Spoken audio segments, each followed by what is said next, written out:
lleva por nombre mayormente para los de tu casa. En 1 Timoteo, en el capítulo 5, versículo 8, el apóstol Pablo le dice a Timoteo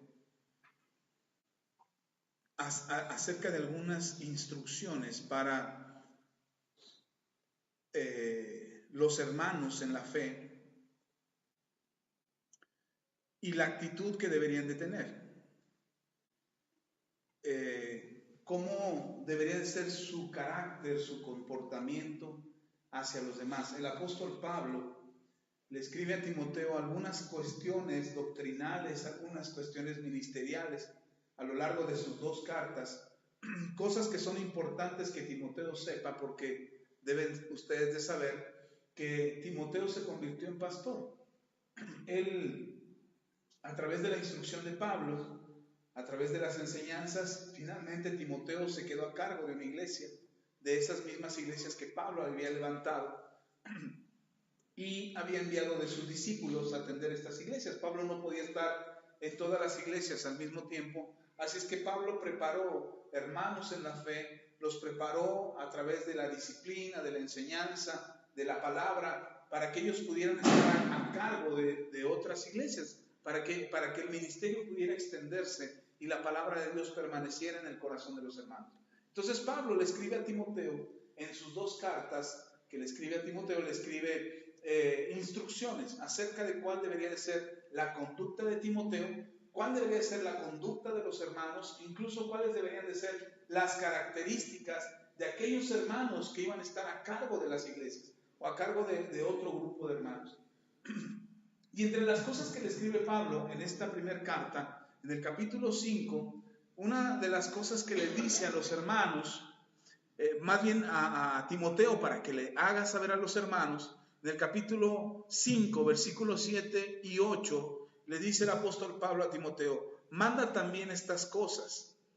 Pablo le dice, dales la instrucción a los hermanos para que sigan estos mandamientos, estas enseñanzas.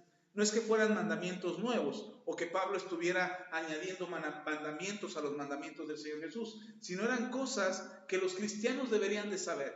Por lo tanto, nosotros también debemos de saberlas. Y en el capítulo 5, versículo 7 dice, manda también estas cosas para que sean irreprensibles, es decir, para que no haya reproches. Una de las cosas que le pasa muchas veces a los cristianos es que decimos que somos cristianos. Decimos que venimos a la iglesia, decimos que nos congregamos, que asistimos, que leemos la palabra, que oramos, pero todavía hay muchas cosas que nos reprochan. Todavía hay cosas que nos dicen, ay, eso que vas a la iglesia, y eso que lees la Biblia, y eso que eres cristiano. Entonces hay cosas que todavía la gente nos cuestiona o le cuestionan a los cristianos acerca de su conducta, a pesar de ya ser cristianos. Y el apóstol Pablo dice, manda estas cosas para que sean irreprensibles, es decir, para que no haya nada que estés reclamando o que estés reprendiendo a los cristianos. Si algo deberíamos de tener nosotros los cristianos es que ya no se nos debería de reclamar cosa alguna. Sin embargo, nos justificamos los cristianos diciendo, es que estoy en el proceso, es que estoy aprendiendo, es que llevo poquito tiempo de ser cristiano, es que, y tratamos de justificar las cosas que todavía no cambiamos. Entonces Pablo dice, sigan estos consejos para que sean irreprensibles. Manda esto para que sean irreprensibles. Y entre lo primero que empieza Pablo diciendo, da una lista de diferentes cosas, pero lo primero que empieza diciendo Pablo, en el versículo 8 dice, porque si alguno no provee para los suyos, y mayormente para los de su casa, ha negado la fe y es peor que un incrédulo. La comparación que hace Pablo es muy dura, porque Pablo dice que aquel que no provee primero para los de su casa, ha negado la fe, es decir, ha negado que conoce al Señor, aunque diga que lo conoce, ha negado que conoce la palabra, aunque la lea, ha negado que conoce la iglesia de Cristo, aunque pertenezca a una, por causa de su conducta. Y mayormente, dice Pablo, mayormente para los de su casa. Y aunque Pablo se refiere a la provisión financiera, al alimento, al sustento de la casa, Pablo se está refiriendo a eso, debemos de considerarlo también en todos los aspectos de nuestra vida. Y una de las cosas que el Señor espera de nosotros es que podamos dar testimonio a los de la casa, que podamos estar convencidos de lo que creemos, que podamos estar convencidos de lo que hay en nuestro corazón, para que los que ven en nuestra casa, en nuestra propia familia, para los que ven nuestra conducta y nuestro comportamiento, consideren que algo bueno está pasando en nosotros.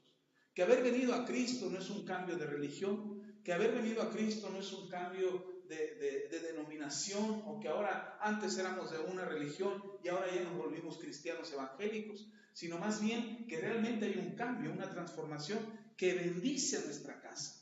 Y aunque, insisto, el apóstol Pablo refiere a las cuestiones financieras, a la provisión financiera, al sustento y al alimento de nuestra casa, es importante considerar que esto también tiene que ver con nuestra conducta espiritual. Y hay cosas que el mundo todavía nos dice que debemos hacer. Hay cosas que el mundo nos dice, es que deberías de hacerlo de esta manera, es que tendría que ser de esta forma. Y muchas veces nosotros como cristianos, por llevar la fiesta en paz con la familia, por no tener problemas con la familia, para no entrar en discusiones teológicas, espirituales o de conducta, preferimos aceptar lo que nuestra propia familia nos pide para no tener ningún problema. Y aunque es saludable emocionalmente hablando, no es saludable espiritualmente, porque tarde que temprano eso pesará en nuestra convicción y pesará también en el convencimiento de aquellos que están en nuestra casa.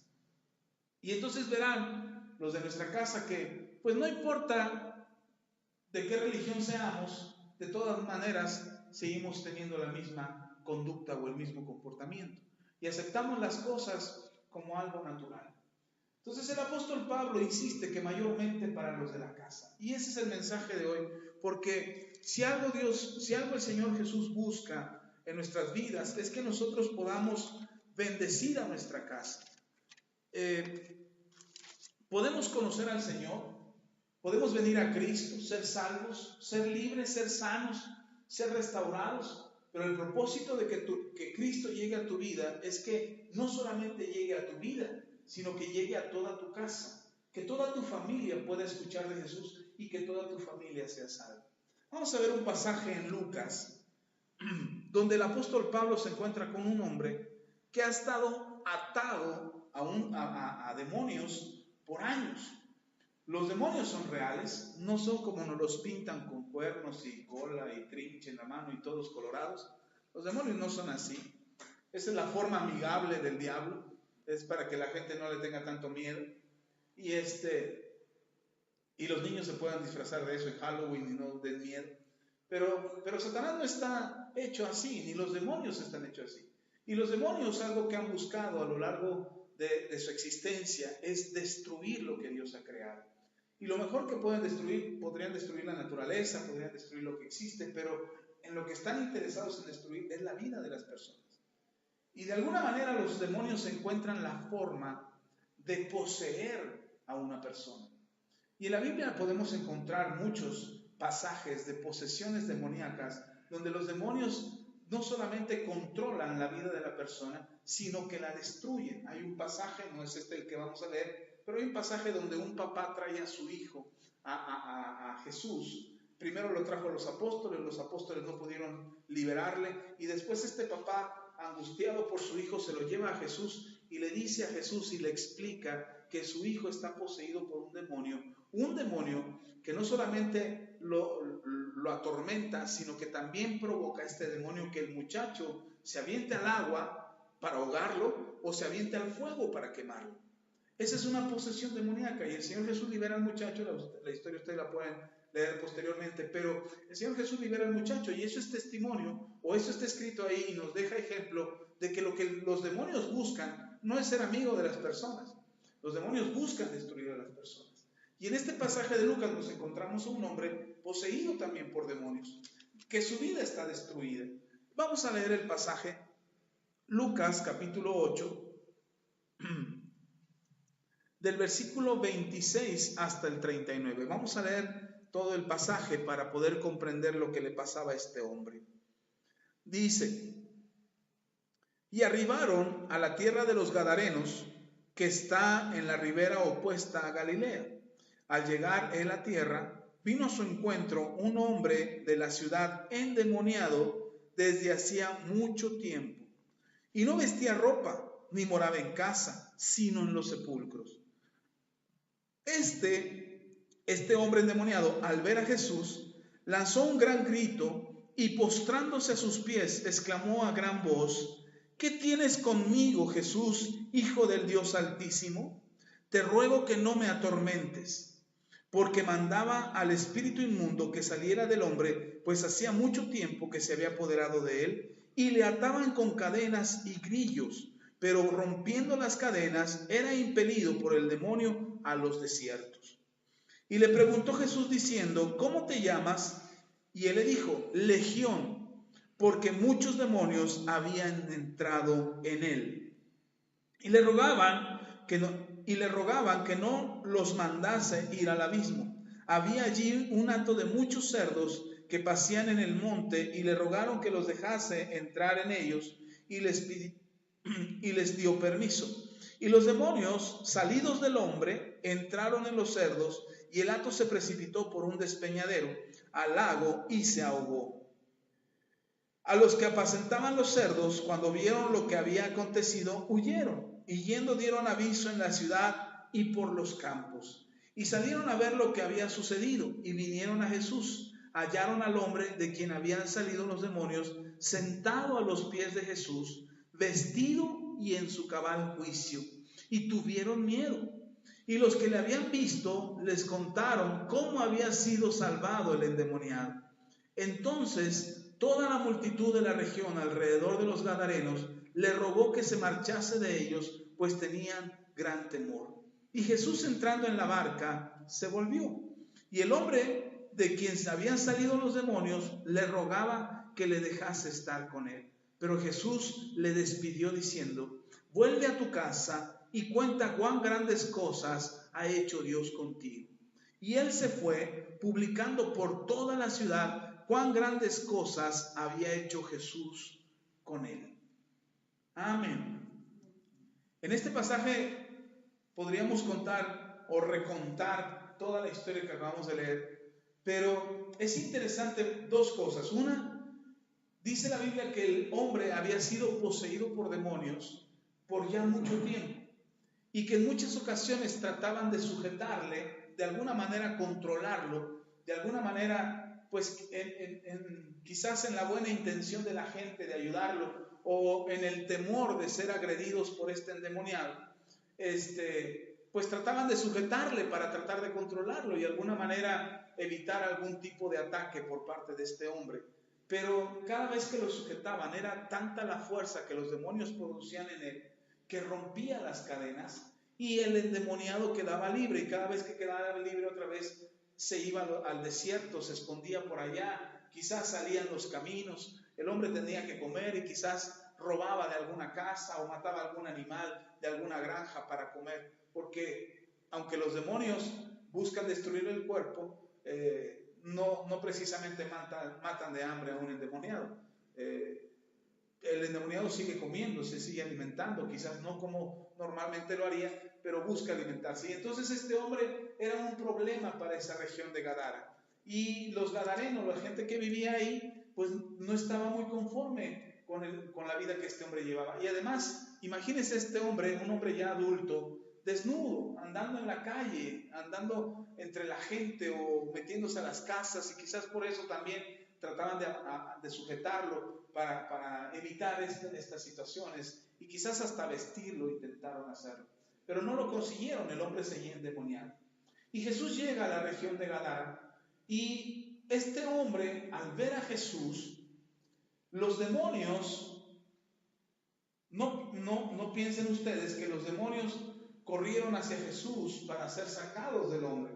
Los demonios no querían ser sacados del hombre.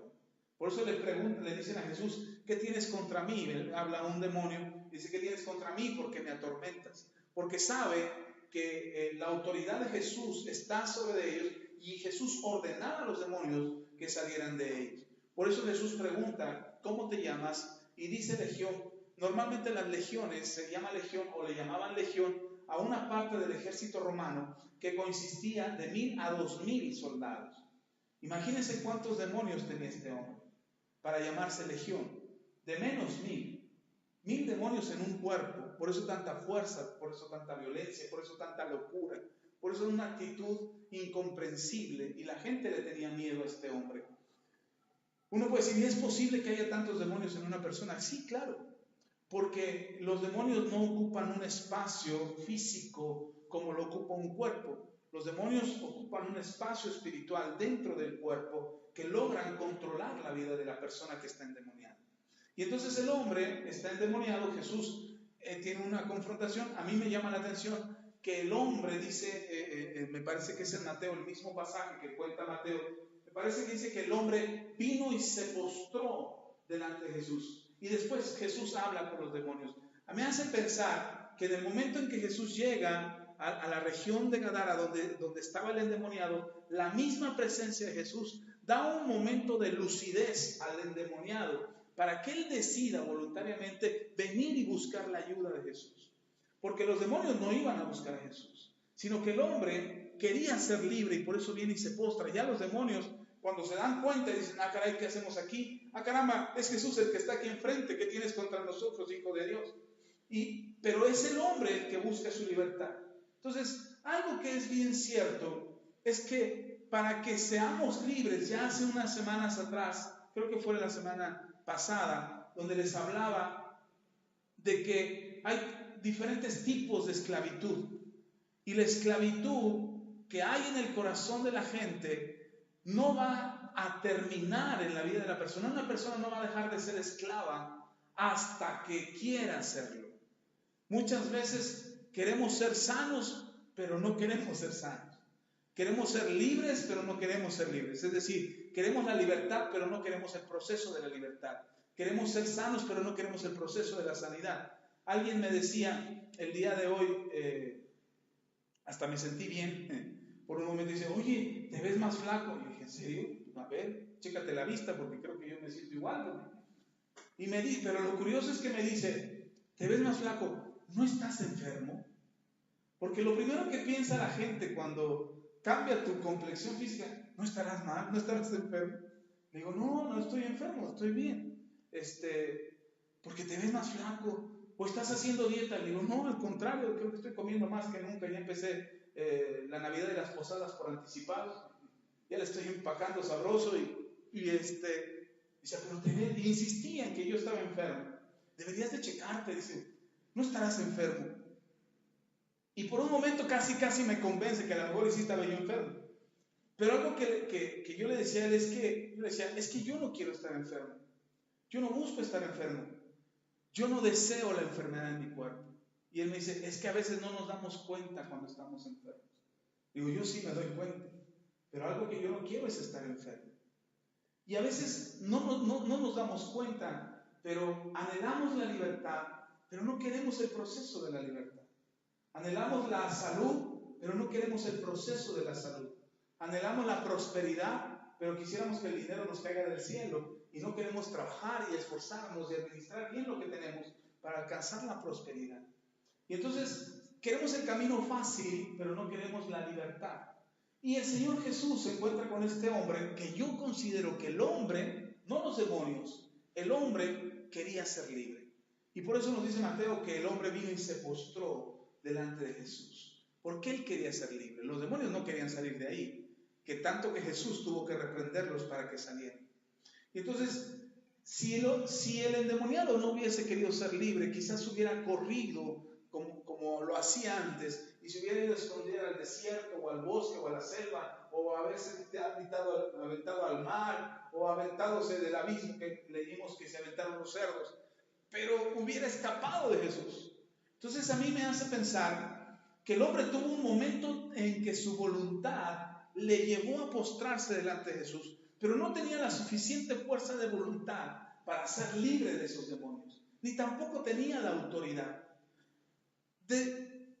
¿Cómo sabemos nosotros que Jesús tenía la autoridad para ordenarle a estos demonios que salieran y conseguir que los demonios salieran? No pierda el Evangelio de Lucas porque vamos a regresar ahí, pero vamos a Filipenses al libro de Pablo, la carta de Pablo a los Filipenses, en el capítulo 2, nos cuenta cómo el Señor Jesús dejó el cielo, vino a la tierra en forma de hombre, tomó forma de siervo, y después de tener forma de siervo, se humilló más, siendo hasta la muerte y muerte de cruz. Y dice la Biblia que resucitó al tercer día. Y después de eso, dice la carta a los Filipenses, en el capítulo 2, vamos a leer desde el versículo 5. Dice Filipenses 2:5: haya pues en vosotros este sentir que hubo también en Cristo Jesús. Dice el 6: el cual, siendo en forma de Dios, no estimó el ser igual a Dios como cosa a que aferrarse, sino que se despojó a sí mismo, tomando forma de siervo, hecho semejante a los hombres. Y estando en la condición de hombre, se humilló a sí mismo, haciéndose obediente hasta la muerte y muerte de cruz. Esto es lo que hizo nuestro Señor Jesús. Amén. Estamos conscientes de eso, lo creemos y sabemos que así fue. Dice el versículo 9, ahí mismo en Filipenses. Dice el versículo: por lo cual Dios también lo exaltó hasta lo sumo. Es decir, Jesús estaba en su gloria. No necesitaba Jesús venir a la tierra.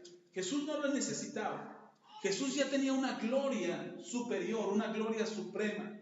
Él es Dios y está en la gloria, está en su trono. Pero dice que voluntariamente Jesús se despojó y vino a la tierra. Y ya sabemos el proceso hasta la muerte, y una muerte dolorosa, una muerte vergonzosa, la muerte en la cruz. Y dice el apóstol Pablo: por lo cual, es decir, por lo que hizo Jesús, por haberse despojado a sí mismo, por haberse humillado en forma de hombre, por haberse humillado en forma de siervo, y por haber sido obediente hasta la muerte y muerte de cruz, por esta causa, Dios lo exaltó hasta lo sumo. Es decir, lo puso en lo más alto, en lo más sublime, en lo más grandioso que existe en el universo. Dios puso a Jesús en esa condición. Y no solamente eso, dice el versículo 9, otra vez: por lo cual Dios también le exaltó hasta lo sumo y le dio un nombre que es sobre todo nombre, para que en el nombre de Jesús se doble toda rodilla de los que están en los cielos y en la tierra y debajo de la tierra, y toda lengua confiese que Jesucristo es el Señor, para la gloria de Dios Padre. ¿Dónde consiguió su autoridad Jesús? En eso, en ese despojarse de sí mismo, en esa manera de humillarse, en esa manera de servir, en esa manera de ser obediente. Dice que por esta causa, por lo que hizo Jesús, fue exaltado hasta lo más grande, a lo sumo, a lo superior, a lo más excelso. Ahí fue puesto Jesús. Y dice que en el nombre de Jesús se doble toda rodilla. No solo de los que están en el cielo, todos los querubines, ángeles, arcángeles y serafines, todo lo que está en el cielo, se dobla ante el nombre de Jesús. Todo lo que está en la tierra, todo ser humano, se doblará ante el nombre de Jesús. Ahorita todavía no, ahorita hay quienes se resisten y dicen: no, yo no creo en Jesús, y eso no es cierto, es un cuento chino, y es un cuento para niños, y yo no creo en eso. Y ahorita podrán decir lo que quieran, pero llegará el momento en que toda rodilla se va a doblar ante el nombre de Jesús. Pero también dice que debajo de la tierra, no se refiere a un lugar físico, no, porque algunos piensan que el infierno está en el centro de la tierra. No lo sé con exactitud si ahí está, pero cuando dice debajo de la tierra, habla de todo ser espiritual que no está en el cielo. Y entonces dice: aún esos seres espirituales que no están en el cielo, pero que existen también ellos se van a doblar ante el nombre de Jesús y se someterán a la autoridad que tiene el nombre de Jesús. En esa condición o en esa situación, nosotros hoy podemos ver y saber que todo demonio se somete a la autoridad de Cristo. Amén. Entonces, teniendo claro esto, habiendo visto esto, entonces volvemos a Lucas. No, perdón, ¿dónde estábamos? En Marcos. No, Lucas, ¿verdad? Lucas, gracias. Volvemos a Lucas. Sí, capítulo 8. Y entonces entendemos ahora por qué los demonios obedecen al Señor Jesús. Y cuando los demonios lo ven, ellos dicen: ¿qué tienes contra nosotros, Hijo del Dios viviente? Los demonios saben quién es Jesús. Y alguien me preguntaba: ¿y cómo los demonios saben si Jesús todavía no había ido a la cruz? Porque los demonios son seres espirituales. Y el Señor Jesús, antes de venir en cuerpo y carne, Él era un ser espiritual, que tenía autoridad, o que tiene autoridad en el mundo espiritual, y que era Señor sobre todas las cosas. De eso vamos a hablar en otra ocasión, de dónde existe Jesús antes de venir a la tierra. Pero lo que quiero dejarles hoy es que aún los demonios conocen la autoridad que tiene Cristo. Y entonces cuando Jesús ordena a los demonios que salgan, bueno, lo del hato de cerdos y esa situación es porque los demonios no pueden estar en la tierra sin un cuerpo. Los demonios no pueden estar aquí en la tierra si no están en un cuerpo. Necesitan un cuerpo para estar aquí en la tierra. Y entonces al ser sacados del cuerpo de ese hombre, ellos hubieran dicho, pues nos vamos a otro cuerpo. Pero Jesús por supuesto que no se los iba a permitir, ni a ninguno de la región, ni a ninguno de sus discípulos. Entonces los demonios saben que van a ser echados al abismo. Y entonces los demonios dicen, déjanos entrar a esos cerdos que están ahí. No queremos irnos todavía de este mundo, déjanos entrar a esos cerdos. Y yo no creo que los demonios hayan logrado echar a los cerdos al abismo, sino más bien creo que los cerdos, enloquecidos por lo que ahora estaba en ellos, corrieron hacia el abismo, no porque dijeron, vamos a suicidarnos, vamos a aventarnos al abismo, sino porque la influencia del mal que ahora estaba en ellos hizo que fueran a dar al abismo. La gente se asusta por lo que acaba de pasar. Eso es algo que yo me doy cuenta que sucede todavía. Cuando la gente recibe a Cristo en el corazón, cuando es libre de su maldad, como este hombre endemoniado, cuando uno es libre, cuando ustedes y yo hemos sido libres, o Dios nos ha hecho libres de nuestra maldad, la gente se asusta. La gente dice, ¿cómo es posible que hayas cambiado? ¿O cómo es posible que dices que estás cambiando? Y no le parece lógico que nuestra vida sea diferente, no le parece normal. Están tan acostumbrados a cómo somos que cuando decidimos ser mejores personas, ellos no están dispuestos a reconocer lo que somos. Y entonces se asustan y tienen miedo. Eso pasó en la región. Yo he estado en liberaciones, he llevado a cabo liberaciones, y cuando veo que la persona queda libre, a mí me da muchísima alegría ver a alguien libre. Pero porque ahora yo conozco del Señor. Pero si yo hubiera visto una liberación antes de conocer a Cristo, hubiera estado presente en una liberación o en un endemoniado, el único endemoniado que yo había visto era la del exorcista y en película, y hasta eso cuando lo vi dije, carambas, me asustó. Ahora si lo hubiera visto en persona, capaz que sí me echo a correr también. Pero la gente se asusta, no le cabe en la cabeza cómo esto es posible, porque han visto este endemoniado por años, han estado con él por años. Y lo primero que después, cuando llega Jesús, con lo que se encuentra es que este hombre cambió.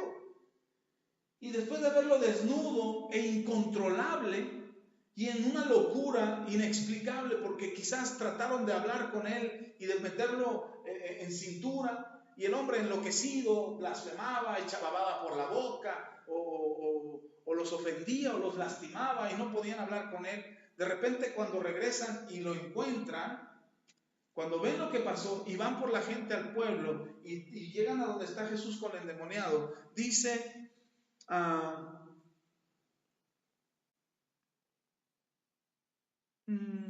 versículo 35, ahí en Lucas 8, versículo 35, y salieron a ver lo que había sucedido y vinieron a Jesús y hallaron al hombre del que habían salido los demonios, sentado a los pies de Jesús, vestido y en su cabal juicio. ¿Cómo estaba el hombre? Sentado, que no lo podían ni sujetar con cadenas. Ahora él estaba quietecito, sentadito. No lo podían amarrar, no lo podían sujetar. Él rompía las cadenas y ahora está sentadito. Y luego dice que está vestido. ¿Cómo andaba el hombre? Desnudo. Él andaba por la calle, por el bosque, por el desierto, desnudo. Y yo me imagino a alguno que lo trataron de vestir y él se quitaba la ropa, le incomodaba la ropa, no porque quisiera ser exhibicionista, sino porque los demonios hacían que él no estuviera en paz, que no tuviera un buen testimonio delante de la gente, que la gente lo menospreciara. El día de hoy estaba en un puesto de tacos, estaba desayunando y me había ido por unos tacos y ahí estaba yo y de repente pasó un vagabundo. Y el muchacho, yo conozco a ese vagabundo, de alguna vez le he invitado algo de comer. Al principio yo le invitaba unos sándwiches de jamón que yo traía y resulta que él los veía y no me los aceptaba. Después supe que es vegetariano. Endemoniado y toda la cosa, vagabundo y toda la cosa, pero vegetariano. Eso me lo dijo después otro conocido mío. Dice, no le invites carne, él no come carne. Invítale pan, invítale fruta, invítale agua, lo que quieras, pero carne no come, de ningún tipo de carne. Dije, qué raro, ¿no? Pero bueno, se cuida el hombre. Y yo estaba desayunando ahí en el puesto de tacos y pasa y le dice el muchacho de los tacos, ¡hey, vagabundo! Porque así le dicen ellos, bueno, ellos le llaman así. Y le hablan y el hombre regresa y yo lo veo y lo reconozco. Y dice, ven, cómete un taco. El hombre se les queda viendo y se da la vuelta y se va. Dice, siempre nos rechaza. Y ya les expliqué, digo, no es que él no come carne. ¿Cómo que? No come carne. Y volteé del muchacho de los tacos, mira, trae unos buenos botines. Ahora trae zapatos. Y le dice el otro, sí, la semana pasada andaba descalzo. Y alguna vez yo le regalé un par de zapatos a ese hombre. Y dice, es que los zapatos los usa 2, 3 días y después los tira. Él los tira. Digo, ¿cómo que los tira? Digo, ya sé dónde terminaron los zapatos. ¿Qué le digo? Y se los pone un rato y los tira. Y entonces dice uno de los muchachos, es que una vez le preguntamos que por qué tiraba los zapatos, por qué le gustaba andar descalzo. Y dice, es que cuando me pongo los zapatos de alguien, el mal de esa persona se me mete por los pies. Y cuando yo siento que se me está metiendo el mal de la persona que era dueño de los zapatos, los tiro. Pareciera una locura, pero para él tiene sentido. Y entonces me recordó este pasaje, cómo el endemoniado andaba desnudo. Y quizás alguien intentó cambiarlo, alguien intentó vestirlo, alguien intentó ponerle ropa y seguramente estaba igual que este hombre, 2, 3 días con la ropa, pero finalmente deshacía de ella. Pero ahora estaba sentado, quietecito, vestido, él no se deshacía de la ropa. Yo creo que en cuanto fue libre se dio cuenta que estaba desnudo y entre los discípulos y Jesús probablemente les dieron algunas de las prendas que ellos traían para que él pudiera estar vestido. Y ahora el hombre estaba sentado, vestido, y no solamente eso, sino que estaba en su cabal juicio. Es decir, podía hablar, dialogar, hacer una conversación. Seguramente estaba atento a lo que Jesús le estaba diciendo que acababa de pasar en su vida. Le estaba haciendo ver que quizás estuvo muchos años atado y que demonios salieron de él y que ahora él era libre.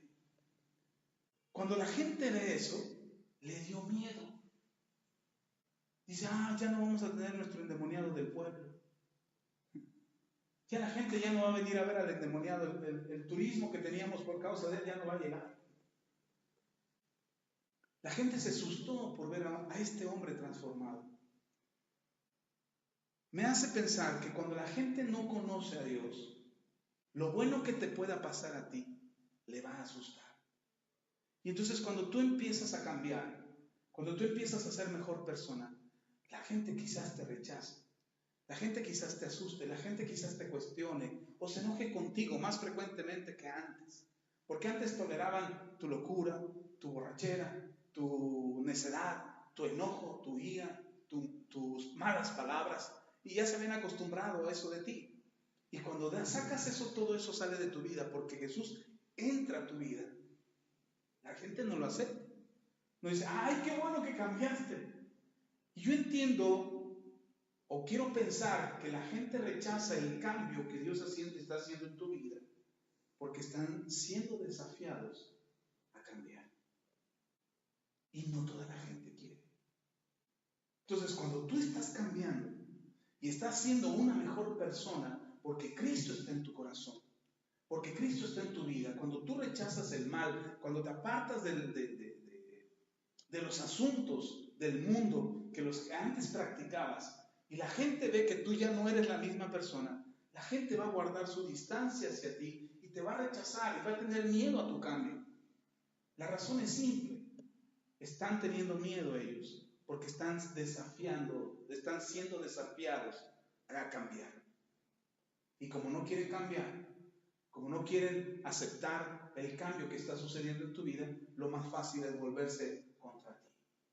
Pero lo que me encanta es que este hombre ahora era diferente, ya no era el mismo hombre. Sentado, vestido y en su cabal juicio, teniendo una charla con Jesús. Cuando la gente lo vio, se asustó y le dijeron a Jesús: cámbianos a nosotros también. No, le dijeron: por favor, retírate. No sea que también terminemos igual, cambiados, escuchando, creyendo. Hay un pasaje donde Pablo predica en Roma y el rey al que le está predicando, es un rey al que le está predicando, está en un juicio y está hablando con el rey y de repente el rey le dice a Pablo, después de todo el discurso que da Pablo, el rey le dice a Pablo: casi me convences, Pablo, casi me convences de volverme cristiano. No nos dice la Biblia si este rey se convirtió después, no nos lo dice. Pero en el momento en que Pablo termina su discurso, el rey se sintió casi movido a cambiar. Pero implicaba más cosas para ese rey. Entonces muchas veces la gente te va a escuchar, se va a sorprender de lo que Dios ha hecho contigo. Algunos se asustarán porque estarán siendo desafiados ellos también a cambiar. Pero no significa que van a creer inmediatamente por lo que Dios está haciendo en tu vida. No necesariamente van a creer tan pronto como tú creíste o tan rápido como tú aceptaste a Jesús. Muy probablemente ellos no crean, pero eso no significa que la tarea terminó. Corren a Jesús de esa región, el endemoniado se va con Jesús, o pretende, perdón, el endemoniado pretende ir detrás de Jesús y le dice: sigue, te sigo, hazme uno de tus discípulos, casi, que sea el discípulo 13. Que yo sea el discípulo 13 y quiero seguirte, quiero ir detrás de ti. Estaba tan agradecido con Jesús, porque ahora él puede experimentar la libertad que no ha tenido en muchos años. Él puede tener esa libertad que él siente el deseo muy dentro de él de seguir a Jesús. ¿Qué es lo que nos ha pasado a nosotros? Cuando Jesús tocó tu vida, cuando Jesús tocó tu corazón, tú dices: yo quiero seguirle. Yo quiero saber qué más tiene Jesús para mí. Yo quiero aprender a obedecerle. Yo quiero aprender a guardar sus mandamientos. Quiero ir en pos de él. Quiero ir detrás de él. Y entonces aprendemos a seguir a Jesús. Pero Jesús le dice a este hombre: no vas conmigo. Y lo despidió, le dijo: no, vete a tu casa. Y esto es lo interesante, porque si algo Dios quiere es cambiar tu vida, pero quiere que toques a los de tu casa, que les platiques a los de tu casa las maravillas que Dios ha hecho contigo. Y quizás ellos al principio no te crean, digan: no es cierto que estás cambiando, para mí que eres la misma persona. No es cierto que eres diferente, no es cierto que ya no te enojas. No te conocí con la vara en la mano. Tú eres de los que traían la chancla voladora en la mano y nada más estabas esperando a ver quién se descuidaba. Y a lo mejor no nos creen que está pasando algo en nuestras vidas. Algo para bien, por supuesto. Esa transformación, ese milagro de cambio que Dios está haciendo en nosotros, quizás no lo podemos experimentar, no lo pueden ellos experimentar tan pronto como nosotros lo hemos vivido. Y a lo mejor ni nos creen. Y a lo mejor sienten ese miedo, ese rechazo al cambio que Dios está provocando en nosotros.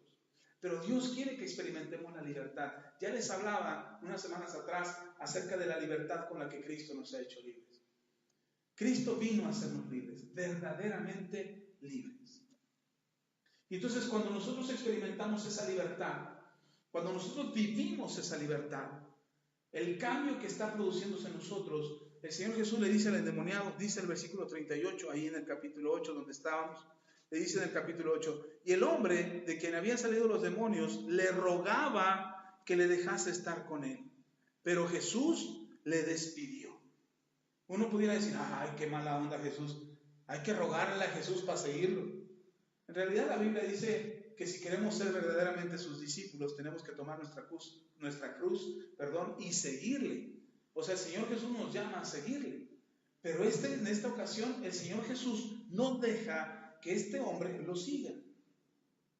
Y escuché una vez a alguien decir: es que Jesús no quiso que lo siguiera por la vergüenza, por la fama del hombre. Yo creo que sería un buen testimonio de presentar. Miren, ¿se acuerdan de alguna vez oyeron del endemoniado de Gadara? Es él. La gente se sorprende: ¿en serio? ¿El que andaba desnudo? ¿El que rompía las cadenas? Sí, es él. Y sería un buen testimonio para dar ejemplo de lo que Jesús puede hacer. Pero Jesús no lo lleva con él, no porque Jesús se avergonzara de él, ni tampoco porque Jesús pensara que este hombre no tenía las capacidades de ser su discípulo. Ni tampoco creo que Jesús impidiera que este hombre le siguiera, porque Jesús no quería a este hombre consigo. Sino yo encuentro en el siguiente versículo la razón por la cual Jesús lo despidió. Y le dijo, vete, no me sigas a mí, vete. Y fíjense lo que le dice el Señor. El Señor Jesús le dijo, versículo 39, vuélvete a tu casa y cuenta cuán grandes cosas ha hecho Dios contigo. ¿A dónde lo manda Jesús? A su casa, a los suyos. Un hombre que ha estado endemoniado por años, que quizás dejó a la familia abandonada, que quizás dejó a la esposa sufriendo con hijos, en necesidad, en dificultad, no sé cuál haya sido la condición, o a lo mejor salió muy joven de su casa, porque dice que ya llevaba muchos años endemoniado, y a lo mejor salió de su casa y sus papás no sabían cosa alguna de él, no sabían qué había pasado con su vida, no sabían si estaba vivo o muerto, y cuando a lo mejor escucharon de él, quizás vinieron a ayudarle y no pudieron hacer nada por él. Pero ahora Jesús le dice, vuelve a los de tu casa. No a causar problemas, no a crear dificultades, no a entrar en discusión con tu familia de que si es cierto o no es cierto acerca de Jesús, sino ve y platícales, cuéntales cuán grandes cosas ha hecho Dios contigo. Y esa es la razón por la que Jesús viene a nuestras vidas, para que nosotros seamos libres y podamos contarle a los nuestros, podamos contarles a nuestra familia lo que Dios ha hecho con nosotros. Y entonces quizás sea muy difícil contar lo que Dios ha hecho con nosotros, porque a lo mejor todavía no se ve muy claro. A lo mejor todavía no podemos tener un buen testimonio para contarles lo que Dios ha hecho con nosotros. Pero está en la región de Gadara y él tiene que caminar de donde se encuentra hasta su casa. Tiene que ir de donde vive, de donde se encontró con Jesús, del lugar donde estaban platicando, hasta su casa. Y uno pudiera pensar que iba en silencio hasta que llegó a su casa para poder platicar todo lo que tenía que decir. Iba pensando en el camino, qué les voy a decir, cómo les platico, cómo les cuento. Les dije que iba por unos cigarros y me tardé años en volver. Y el Señor le dice, vuelve a los de tu casa y cuéntales. Pero lo que me gusta del endemoniado es que no se espera hasta llegar a su casa. Lean conmigo. Y él se fue. Jesús lo despidió, ahí en el versículo 39, dice, y él se fue publicando por toda la ciudad cuán grandes cosas había hecho Jesús con él. En lo que llegó de donde estaba con Jesús hasta su casa, fue contando por toda la ciudad lo que Jesús había hecho. Y algunas veces nos esperamos hasta llegar a la casa para contar lo que Jesús hizo con nosotros. Pero en lo que llegamos a la casa, en lo que nuestra familia nos escucha y en lo que alguien pone atención de lo que Dios ha hecho con nosotros, tenemos oportunidad de contarle a otro lo que Jesús hizo con nosotros. Jesús lo vuelve a su casa, porque es importante que tu casa sepa lo que Dios ha hecho contigo. Quizás al principio no lo entiendan, quizás al principio no te crean, quizás al principio no comprendan todo lo que Dios ha hecho contigo. Pero si tú hablas de lo que Jesús ha hecho contigo, yo estoy convencido que algunos de ellos irán creyendo, irán conociendo y podrán acercarse a Jesús de la manera en que tú lo has hecho. Pero no te guardes lo que Jesús ha hecho contigo. A lo mejor tú dices, es que no he hecho mucho. Alguien me dijo una vez, yo estaba platicando mi testimonio en una iglesia, fui a predicar y platicaba mi testimonio de cómo anduve en la calle, cómo me drogaba, cómo me alcoholizaba, cómo delinquí en algunas cosas, cómo huí de mi casa, me peleé con mis padres y contaba yo mi testimonio. Y al final se acerca un joven, después de yo haber dado mi testimonio y haber hecho el llamado al altar para que las personas que estaban ahí por primera vez recibieran a Cristo en su corazón. Terminó el servicio y cuando termina el servicio se acerca este joven y dice, hermano, yo quiero hablar con usted. Digo, sí, dime. Yo conocí al joven, es hijo del pastor de esa iglesia donde yo prediqué. Y me dice el muchacho, es que usted tiene un testimonio tremendo. Dice, ¿cómo yo quisiera tener un testimonio como el suyo? Le digo, no sabes lo que pides. Digo, porque lo que yo viví no fue bonito, no fue algo agradable. Y me dice, pero es que, ¿cómo yo le puedo decir a alguien que Dios me cambió cuando nada malo había en mi vida? Yo nací en casa cristiana, mis papás siempre me han enseñado a portarme bien, mis papás siempre me han enseñado a amar a Dios, yo oro, vengo a la iglesia, sirvo en la iglesia, estoy a cargo del grupo de jóvenes, pero no tengo un testimonio así extraordinario como el suyo de que Dios me haya cambiado. Le digo, pues precisamente ese es tu testimonio, lo maravilloso que ha sido tu camino, lo libre del mal que has vivido. Y a veces pensamos que para tener un testimonio impresionante o para que Dios nos pueda usar de manera extraordinaria, tendríamos que tener un pasado desastroso y destruido y ser casi como el endemoniado gadareno que nos amarraban con cadenas y decir yo estaba endemoniado como él y para poder decir que Dios hizo cosas extraordinarias con nosotros. Pero no tiene que haber sido un pasado tan trágico o una situación tan terrible o una condición tan destruida y desastrosa como el endemoniado o como el pastor tuvo para poder decir Dios hace cosas extraordinarias. No necesariamente tenemos que tener un testimonio grave o difícil.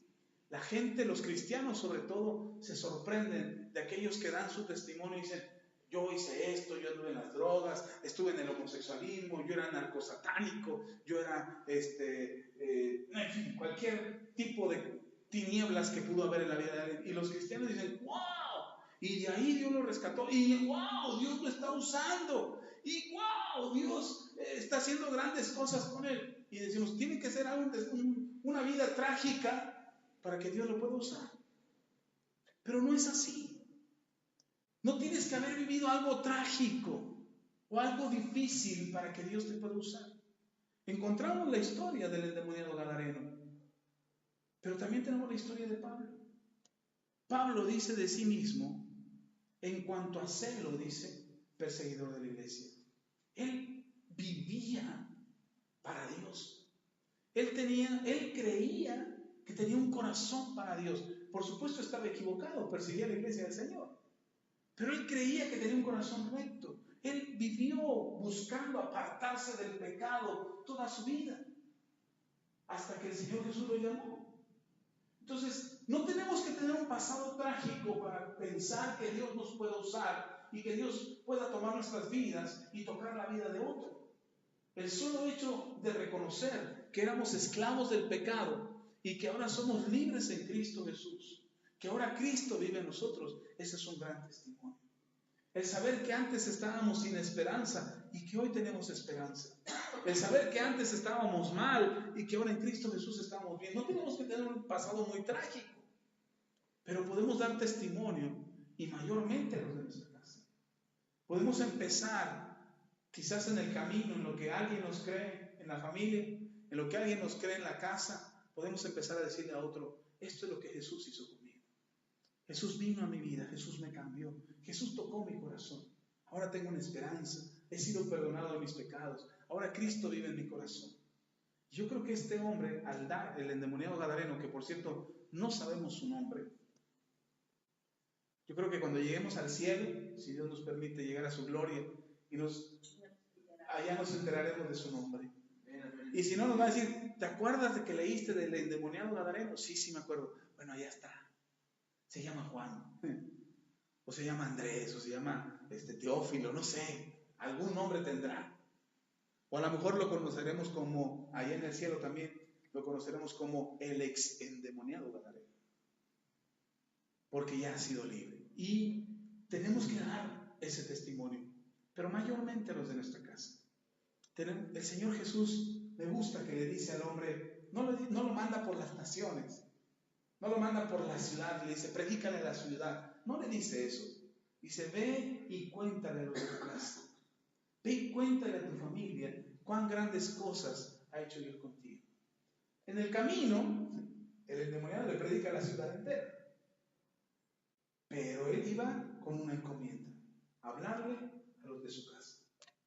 No perdamos de vista lo que Dios nos ha encomendado, que es hablarle a los de nuestra casa.